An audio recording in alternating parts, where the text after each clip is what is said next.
from Earth. It's Space Radio. This is Paul Sutter, and coming up, we're talking about watch out, satellites are, and of course, taking listener questions about all things in this beautiful universe. We record every Thursday at 8 p.m. Eastern, and you can follow along or leave a voicemail. Go to spaceradioshow.com for all the links. And in today's Blue Shift, I'll be talking about a cruise to remember. But first, the news. Hello, Space Cadets. Welcome to Space Radio. I'm Paul Sutter, astrophysicist at Stony Brook University and the Flatiron Institute. And for the next half hour, your agent to a stars. We've got a beautiful show for you today where we talk about all the exciting, interesting, fascinating, and curious things happening in our universe. This show lives on listener questions. We record every Thursday at 8 p.m. Eastern here at Spaceman Studios in New York City. So leave a voicemail at spaceradioshow.com to get yourself on the air. You can also follow along with our Space Cadets tuning in live on Twitch and YouTube from around the world, including but not limited to Chicago, Plattsburgh, New York, Los Angeles, California, Washington State, Ashburton, New Zealand, Southend, Essex, UK, Mountain View, California, Southend-on-Sea. Is that in Middle Earth? I don't know. Howell, New Jersey, Montana, Lakeland, Florida, Washington, D.C., Austin, Texas, and Dumas, Mississippi. Perhaps that is pronounced Dumas. Either way, there's a Space Cadet there tuning in live. You can join them. Check out spaceradioshow.com for the link. Seriously, folks, I've prepped basically no material for this show. Can you help me out? Hey, Space Cadets, how's it going tonight or this afternoon or this morning or whatever your time zone may be? You having a good time? I see we're already getting lots of questions in. This is fantastic. That's a question. Will I accept this rose? Is this The Bachelor? No, it's Space Radio. Wrong show. You're on the wrong channel. Oh, and it is pronounced Dumas. Or Dumas. It's in Mississippi. Right? Mississippi. All right. Guys, have you heard about these satellites? This is nuts. This is hilarious. I'm going to talk about it. I can't resist. Before I start taking questions, I want to share some interesting bits of news I caught recently. And speaking of tiny bits of things in space, oh my gosh, satellites almost crashed into each other above Pittsburgh, Pennsylvania last night. It was hilarious. I mean, it was also scary, and the thought of this actually happening is very frightening, which is why we're talking about it. It's also funny. Here's the thing. There's a lot of space. Okay, that's why we call it space, because there's a lot of it. And in orbit around the Earth, there's gobs of space. Like you think of a lot of space, and space has more than that. Okay, has more than you can imagine. And our spacecraft are like tens of feet across, no more than like 100 or 200 feet across at the longest. And so you've got tiny little things buzzing like flies in this great expanse of volume around the Earth. But certain orbits are more precious than the others. Certain orbits are more important than each other. And it's starting to get a little crowded up there. And nobody's in charge. There's no traffic management system. There's no air traffic control. There's no global authority or like solar system police that are keeping an orbit line. No, it's just a bunch of organizations all around the world, kind of, sort of paying attention to where everyone else is putting up satellites and trusting everybody else to not put up satellites or move satellites in a way that might cause a collision. But what happens when you launch a satellite like in the 80s or 90s, and then it goes out, it runs out of fuel or its components break down, and you're not doing anything with it anymore? And no one's paying attention to it. It's just orbiting the Earth dumbly like a piece of rock. and maybe you lose track of it. And that's exactly what happened. We had NASA's defunct infrared space telescope, IRAS, on a potential collision course with an old Air Force satellite that was doing some gravity density measurements of the Earth. And there they were, about to crash into each other last night, like 600 miles above Pittsburgh. Now, it was a small chance. It was less than a 1% chance of actually interacting. We couldn't get a better number on that because it's actually really hard to predict the motions of satellites to within within 10 feet, which is what we're talking about. They didn't collide, and they likely never will. But if they did, it would have been a disaster because this collision, remember, they're going tens of thousands of miles per hour each, and then they slam into each other and they send pieces flying all over the place. It's that shotgun effect. Now, instead of two big rocks, you have a gajillion tiny rocks that can go on and possibly impact other satellites, which will cause them to break apart. And then you get more debris, which impact more satellites, and then more debris. And then before you know it, the orbit of the Earth is a wasteland. Yeah, the chances of it happening are pretty small, but it's not zero. And it's getting worse because we're not just putting up a few satellites now with these whole global internet communication satellite things. We're putting up hundreds and thousands of satellites every single year, which is, man, it's going to be tough. Don't go to space. It's just rough up there. That's the latest and greatest. Maybe it's not so great, but it is the latest when it comes to space. It's time to answer some questions. Ooh, fun trivia, Larry. IRAS was the first space telescope to do an all-sky survey. Where's the cheese? All right, we've got lots of questions today. Thank you so much, Space Cadets, for all.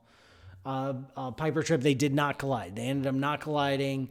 It's okay for now, but it's only a matter of time, right? We got a question about the heat death and the big rip. Was my favorite wavelength. All right, we got some really good questions. I'm going to go right to the Space Cadets. Maybe do a caller for the second segment.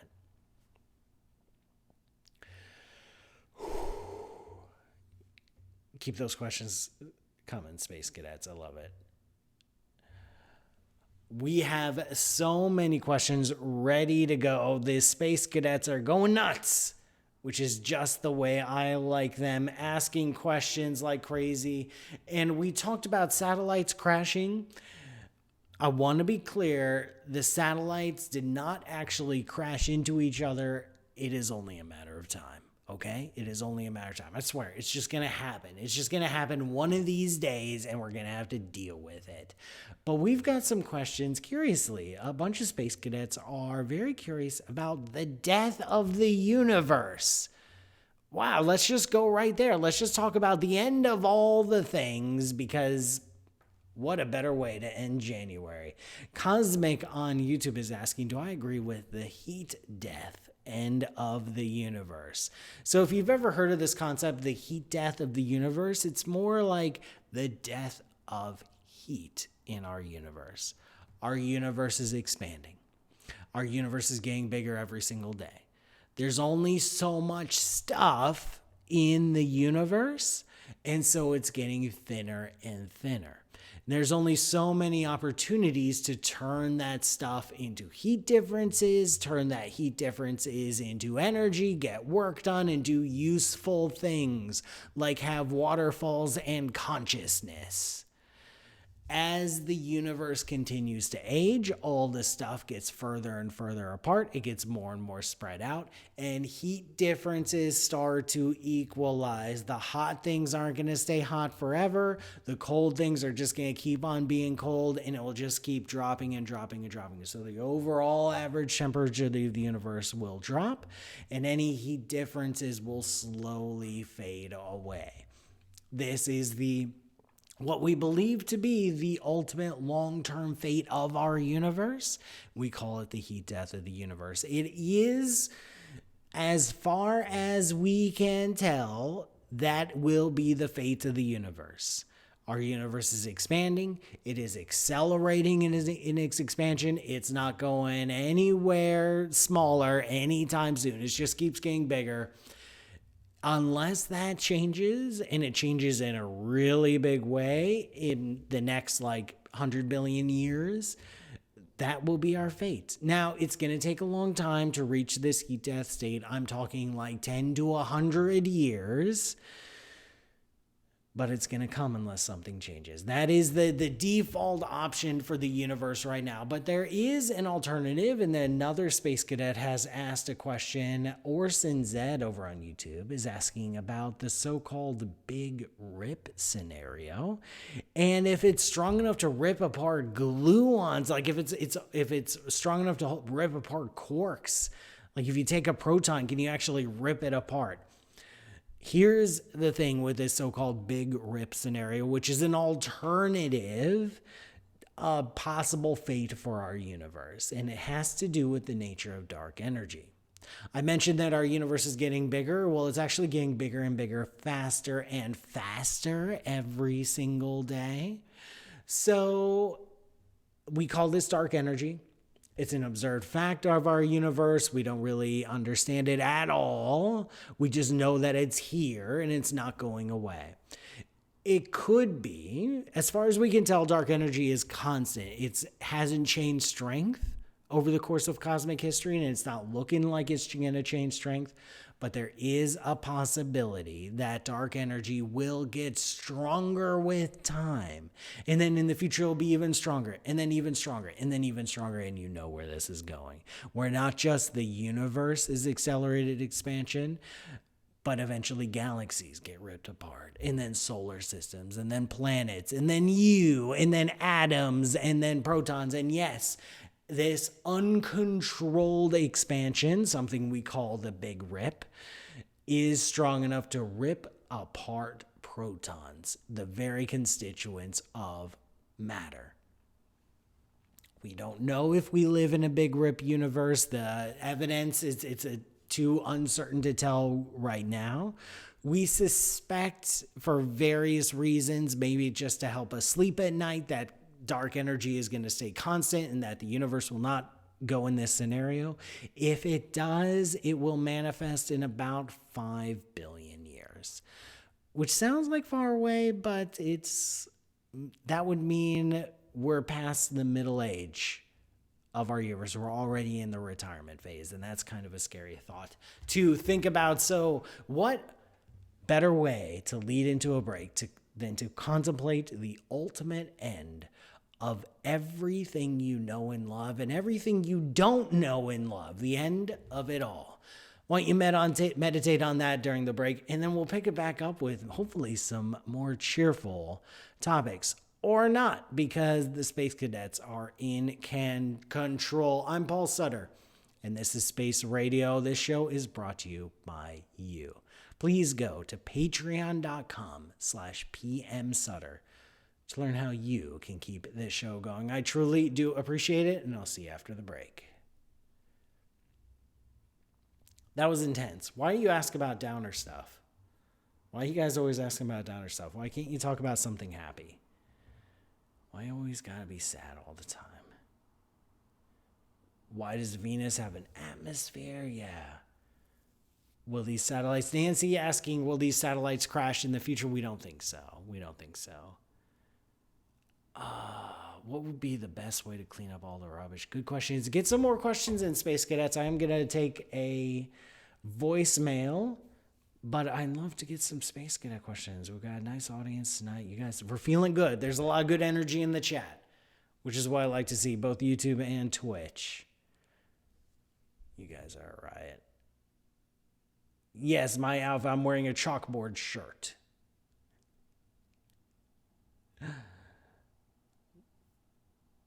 All right. Let's do it. Welcome back, everyone. I'm Paul Sutter, and this is Space Radio. We've got a space cadet calling in via voicemail. Greg, are you ready?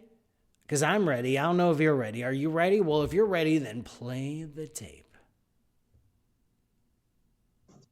Hello, my name is Abdullah.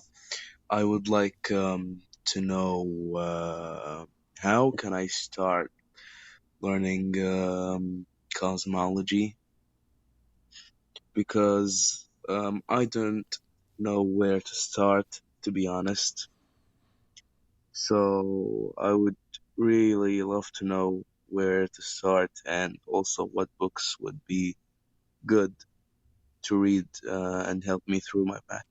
Thank you.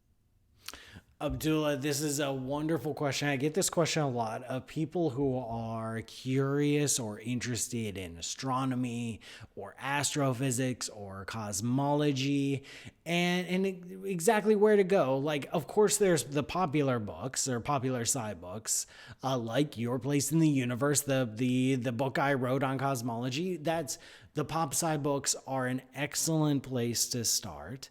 And here's what you do. Here is your very next step. I already did all the work for you, Abdullah. If you're interested in cosmology, pick up a copy of Your Place in the Universe or a book like it. It doesn't have to be my book. I would just kind of appreciate it, but it doesn't have to be. We can still be friends. Then I want you to go to the end. I want you to read through it, but at the very end, read the notes, read the citations, read the works cited, read the bibliography. I cited in that bibliography more pop sci books by other cosmologists, other astrophysicists, and also some more lecture style books, references online articles and resources going beyond just say Wikipedia entries. And if you are doing one of those deep dives into one of those resources and it's getting a little too confusing, you can always pull back to the pop sci book or the pop sci references in the book to gain a little bit better understanding of the big picture and then dive back into the more technical details. So I suggest that's exactly what you do. If you're interested in cosmology, start with a pop sci book like mine or not. It's okay, I swear it. And then look at the references and the citations. And that will be a very, very fruitful next step. Excellent question, Abdul. And we do have another voicemail. Greg, do you want to do it? Do ya? Do you? Well, then play the tape, Greg. What are you waiting for? Hello, Paul. Calling from a park in Bucharest, Romania. My question is related to Kalam cosmological argument, where it stated that there is no actual infinity because the infinite regression problem. How would you? What is your opinion about this, and how to respond to someone who will present me this argument?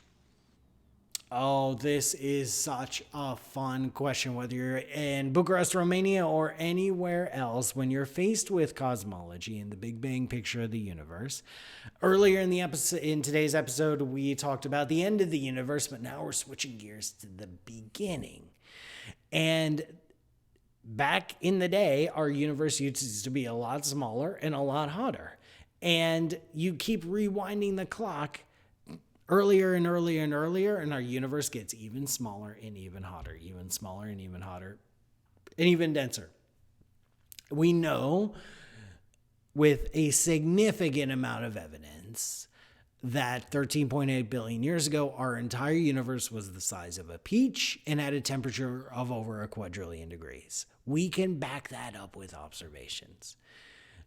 But if you push that back further, then it tells you that at one point the universe was infinitely tiny.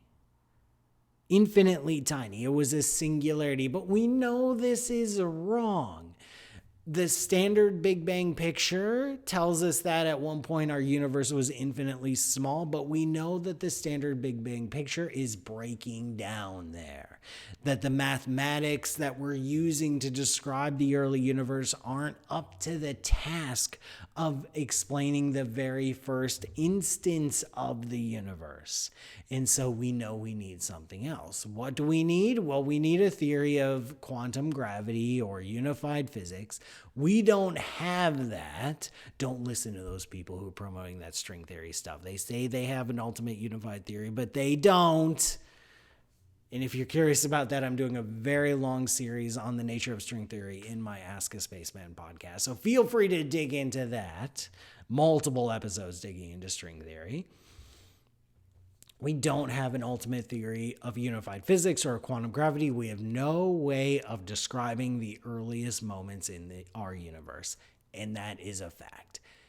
From there, we got the physics, we can understand it, we can make predictions, we can do all the normal sciencey stuff, but we don't understand the earliest moments. We don't understand the nature of that singularity. We know it's not a singularity, the universe was not infinitely dense, but we don't know what to replace it with. Very, very cool questions. Swinging back from questions of the ultimate history and fate of the universe before we run out of time, Helios on YouTube is asking, why does Venus have an atmosphere without a magnetosphere to protect it? So here's the thing. Here's where Helios is talking about. And Helios is presumably the sun, and it's all the sun's fault. The Earth has an atmosphere. We also have a very strong magnetic field. The sun is constantly streaming out charged particles that we call the solar wind. If we were to turn off our magnetic field over the course of like 100 million years, the solar wind would just blow our atmosphere away like you blowing on a dandelion. It's just gone. We suspect that this is what happened to Mars over 3 billion years ago, that its core cooled down, it shut off its magnetic field, and then its atmosphere got blown away. Venus doesn't have a way of generating strong magnetic fields, and yet it has a ridiculously thick atmosphere. Why hasn't Venus's atmosphere blown away? 2 reasons. One, there is some complicated physics happening in the upper reaches of Venus's atmosphere, where some charged particles are getting created through friction, and they're moving in just the right way, and they're generating a weak magnetic field. It's not like the same scale as the Earth's, but it's not nothing. And it's suspected this might be strong enough to deflect at least some of the solar wind, protecting Venus's atmosphere. The second thing is, Venus's atmosphere is ridiculously thick. There is so much. As Venus went haywire, it went catastrophic greenhouse a few billion years ago. It turned itself inside out. It dumped so much material into its own atmosphere through volcanic activity that it's starting from a lot, right? If you already weigh 1,000 pounds and you go on a diet, it's going to take you a while to get your BMI down. All right. If you're only 170 pounds, it's not going to take that long. All right. To lose weight. Venus's atmosphere is big and bulky. It will take time, potentially billions of years, to whittle it away, especially if it has that weak magnetic field. Unfortunately, that is all the time I have this week. Man, this show goes by so fast. We're almost out of time. But before we go, let's do the blue shift. Man, I swear these shows just blow by. But I do have cheese this week, though. I do have cheese this week. It's here. It's here. You're not seeing it. You're not seeing it. You have to listen to the blue shift first. You have to do your homework. Oh my gosh, you guys are going to go nuts about this. I'm Paul Sutter, and you're listening to Space Radio, and this is the Blue Shift, my opportunity to get a little bit closer to you. And if you want to get really close to me, like not just in the same building, in the same auditorium, I'm talking about in the same room as me. And let's kick it up a notch. Not just a room for like a day. How about the same room or the same set of rooms for like a week or 2 weeks in a boat in the middle of the ocean? I don't know. That sounds like a lot of fun to me. And there are 2 opportunities coming up. One is an Astro Tour. We are doing a cruise out of Galveston, Texas this August. We're going to visit Johnson Space Center, and then we're going to get on a ship and we're going to go down to Mexico and Belize and Honduras, and we're going to check out some Mayan ruins and check out how the Mayans did astronomy. And I did this trip a couple years ago. It was so much fun. The ruins are fascinating, and the Mayans were excellent astronomers. They developed a calendar that was more accurate than the Europeans or anyone else in the world could do until like the 1800s. That was very impressive. And they also worshipped chocolate as a deity in the sky, which is okay. You know what? I'm right there with them. So we check out Mayan ruins. We see how they did astronomy. Then we go on the ship. We do stargazing every night. If you're interested, go to astro.tours. That's astro.tours. And they'll have a link for the Sea and the Stars expedition. That's this August. The registration deadline is March. Now, if you can't go on that one or don't want to go on that one, that's fine. Trust me, we can still be friends. The same as if you never buy my book. It's all right. But I'm going on another cruise, this time in November of 2021. So we've got a year and a half to plan for this. This is a 3-week expedition. I'm not joking. It's a 3 weeks expedition to the Falkland Islands, to South Georgia, and to Antarctica. That's right. November 2021. We're going to go for 3 weeks to the Southern Hemisphere. We are going to do expeditions to Antarctica. And the reason we're going, the reason I'm going, there is a total solar eclipse. So imagine this. You're on a ship, an expedition to the Southern Ocean around Antarctica. You're going to get to have a perfect view of a total solar eclipse, and I will be on the ship being your guide for the whole time. That is going to be something else. I am excited for both of these trips, and I really hope you can join me. For the expedition to to Antarctica, you need to go to PoseidonExpeditions.com and look for the Antarctica, or just like Google search Paul Sutter Poseidon Expeditions. And then if you want to go to the Caribbean, which is going to be slightly warmer than Antarctica, then you go to astro.tours. And unfortunately, this broadcast is almost done. Thank you for joining me on this voyage of space radio. Once again, I'm Paul Sutter, and this show is brought to you by you. Go to patreon.com/PMSutter to learn how you can contribute. Thanks to Greg Moebius for producing, Nancy Graziano for wrangling the space cadets, and all the fine crew at WCBE Radio 90.5 FM in Columbus for making this show possible. Catch the live stream every Thursday at 8 p.m. Eastern. Go to spaceradioshow.com for links to the live stream locations, place where you can leave a voicemail. You can also follow me directly on social media on all channels. My name is @PaulMattSutter. And of course, thanks again, Space Cadets, for listening. See you next week. And remember, science is for sharing. End of transmission. Oh, wow. What a great show. What a great show. This was a really fun show. Sorry I couldn't get to all your questions, but that's just how it is. Now, I am going to have some cheese. We need to bring in some Greg. Hey, Greg. There you are. Now, I know this picture looks like Greg is dead. I assure you that Greg is not dead. He just acts that way. But I've got some cheese. Oh, I got to take the price sticker off so you can see the label. And so you don't know how much I paid for this. I paid $5.99 for this cheese. I've been curious about this cheese for a while. I've seen it for years, but I've never picked it up. And I finally bit the bullet. And I got some Old Crock. Now, Australia is not known as like a major, like when you think cheese, you think France, you think Italy, you think Wisconsin, you think Vermont, right?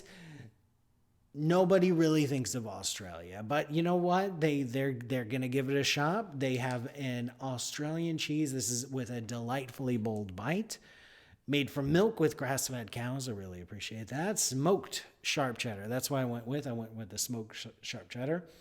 I believe this is not made from crocodile milk, even though there's a picture of a crocodile on the cover. I believe it is just 100% cows. But hey, if it's crocodiles, at least they're grass-fed crocodiles. Wow. Now that smell, why don't you guys take a look close up at the texture. It's got a nice crumbly, but still creamy texture, which I appreciate, and a good sharp cheddar. The smoky, very, very nice smoky flavor on this. I've got one of my cheese cutters right here, always happy to help us out. Is there kangaroo milk cheese? Paranor? I don't know. Okay, here we go. Here you can see from the slice, you get a little bit view of that texture. Okay.